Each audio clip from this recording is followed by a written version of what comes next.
మంత్రి నారా లోకేష్ తన తండ్రి చంద్రబాబు నాయుడు కన్నా ఎక్కువగా కష్టపడుతున్నారు. ఆర్భాటంగా అది తెస్తాను ఇది తెస్తాను అంటూ మాటలు చెప్పకుండా చేతల్లో చూపిస్తున్నారు. దాన్ని ఆచరణలో పెడుతున్నారు.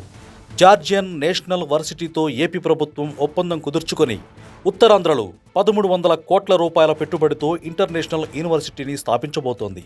మైక్రోసాఫ్ట్తో ఒప్పందం కుదుర్చుకొని యువతకు శిక్షణ ఇప్పించడం ద్వారా 2 లక్షల మందికి అంతర్జాతీయ స్థాయిలో ఉద్యోగాలు రానున్నాయి. టాటా రెన్యూవబుల్ ఎనర్జీతో ఒప్పందం కుదుర్చుకొని రాష్ట్రానికి 49,000 కోట్ల పెట్టుబడులను తీసుకువచ్చారు.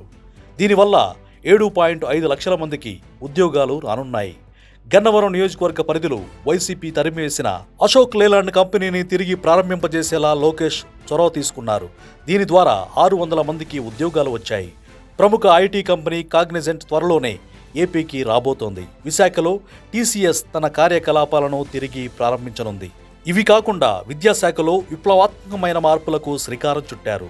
రాజకీయాలు శాశ్వతం కాదని, ప్రభుత్వం మాత్రమే శాశ్వతమనే విషయాన్ని జగన్ గ్రహించాలని లోకేష్ సూచించారు.